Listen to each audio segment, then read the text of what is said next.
Major opportunity for Getafe. Kalunga drives and it's smuggled in. Off the knee of Juan Rodriguez. The conference was well worth it. Getafe take the lead. Second goal of the season for Juan Rodriguez. And Granada's relegation fears are increasing. Gallo is looking and appealing for a handball, and he's given a penalty. And Getafe's makeshift defence have shot themselves in the foot. Can Granada make it count? Yemo Sequeira drives it in. 1-1. Never in doubt. His second of the season. Cool as you like. Kalunga, leave it on. Alcacer's clean through here. What a finish! Something special from Paco Alcacer. Getafe regain the lead. His second La Liga goal. And that really was a high-quality finish from Paco Alcacer.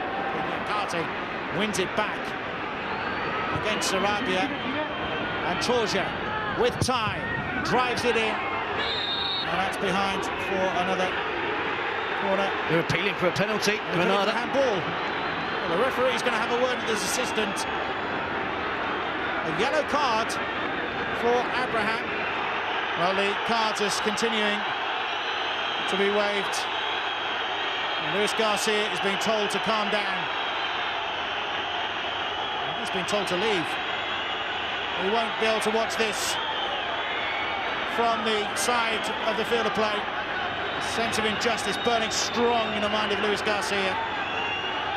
Yemo Sequeira had nerves of steel for the first penalty that he converted. Can Sequeira rescue a point for Granada? Sequeira steps up and scores 2-2. And Granada benefit from another penalty decision. And Sequeira, in front of the travelling fans, secures what could be a priceless point in Granada's quest to preserve their La Liga status. Getafe stumble at home again, and quite literally, Getafe have paid the penalty.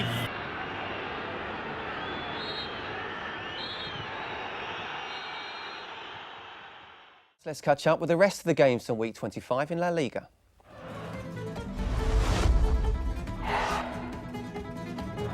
Valencia will be relieved to have travelled back from Zaragoza with a point after the hosts threw away a 2-goal lead.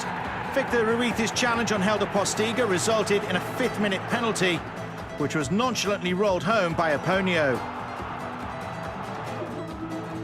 Manolo Jimenez's team were primed for their first league win this year and first at home since early November, when unchallenged Postiga made it 2-0. But goals either side of half-time from Jonas punctured Zaragoza's fragile confidence, and it allowed Valencia to salvage a point.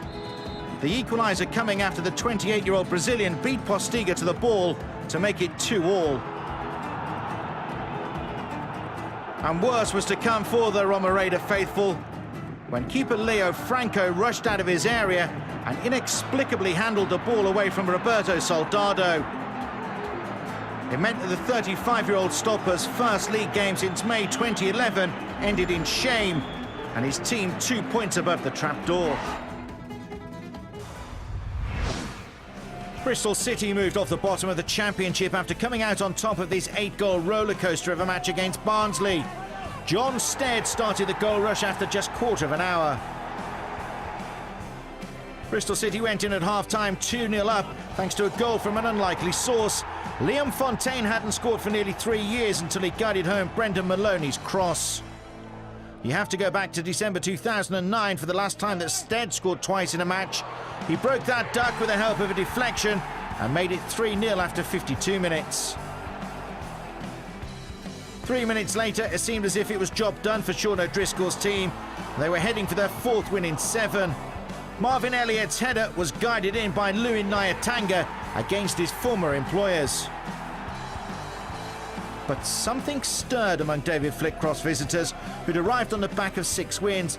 They began to ask potent questions of their own. On loan, Sheffield Wednesday striker Chris O'Grady ensured that the ball did cross the line to make it 4-1. And it really looked as if that would just be a consolation goal, especially when Steve Davis escaped from Tom Kennedy to make it 5-1. But the mental resolve gained from 6 straight victories was evident as Barnsley refused to go down with a whimper. Thomas Sifka caused the Ashton Gate faithful to get just a little bit nervous. And then in added on time, fellow substitute Jason Scotland reduced the margin of defeat to 5-3. And with goal difference likely to be important in the run-in, this fight back could yet be significant.